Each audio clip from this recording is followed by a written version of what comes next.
I want the BMW to get jealous of those fancy new levers on the Aprilia.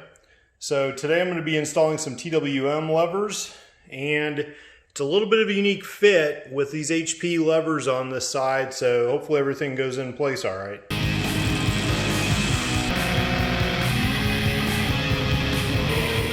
Before I start taking the old one off, I'm going to have to loosen the perch and rotate it to get at the underside.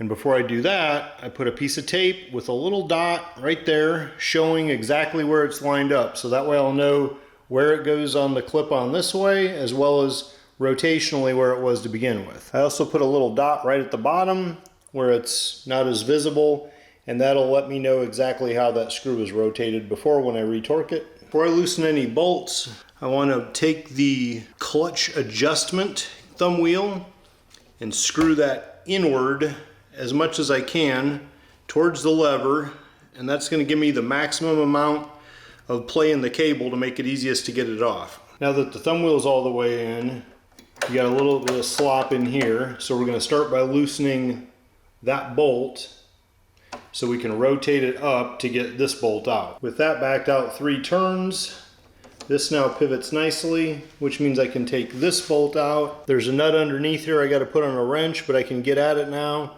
and remove this bolt, and that whole assembly will come out. There's the bolt and the washer and nut that were on the underside, and there's the bushing that was inside there. What we want to do is free this. That ferrule right there needs to come out, which means we have to kind of rotate it such that the cable is lined up through that slot. And this might take a little finagling here, but you'll get it. Finally got the ferrule and cable out of the handle. Now we want to look at these, and we can see there's a difference. That sensor right on the end that's not there, so we have to move that over. But as far as the pivot holes in relation to the ends, they all look about the same. And the instructions do say that you have to move that sensor over. That makes sense. We have the tiny screw to hold the sensor on, and then we have the new bushing that goes inside there, replacing the old one that was over here. Trying to get it kind of a visual on the angle of that sensor. Looks like it's going to take a very tiny Allen wrench to get that screw out. Alright, I removed that screw out of the top of that sensor. Now I'm going to try to take that sensor off just like that, and it seems to go on right there and be held in place. So the rotational, it can't spin, in other words, it's the right spot. It looks like they used a little bit of blue Loctite on the bottom of this screw. That's probably not a bad idea, so I'm going to get and just put a drop down there, but not much. I'm going to need a jeweler's screwdriver for this since that's such a small screw.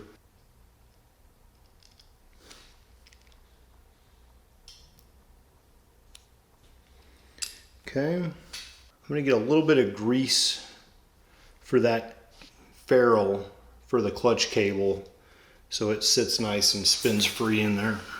Alright, just a little bit of grease on this ferrule first that's going in there where the pivot will be. Then I'm going to put a little bit of grease right in here where that clutch cable ferrule is going to sit, because that needs to spin free. Alright, so those both got a little bit of grease to them now. The sensor's in place. Should be ready to go ahead and install the cable and ferrule into that slot. Let that ferrule find its natural position. So if it's content like that, don't put the lever on and then rotate it 180 degrees to assemble it, because you're putting unnecessary twist and stress in that cable that could cause it to fail earlier. Now the bushing's in there, feels nice and loose. I put just a little bit of grease on that bolt. So that bolt actually threads into the lower part of the perch, and then the nut is just to secure it from the bottom. Good free motion. Now for the washer and lock nut on the bottom.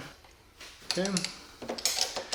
Still moves free, that's good. We still kind of have that same setup. It's the exact same sensor. So if it worked before, it should work fine now. I can hear it clicking each time, that's a good sign. Now I want to line this up with my dot that I had before. Now I know it's correct this way, rotationally, and the screw's back in the same spot for tightness.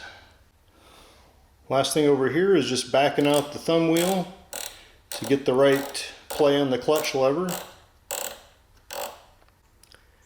And we got our 2 mils or so before engagement.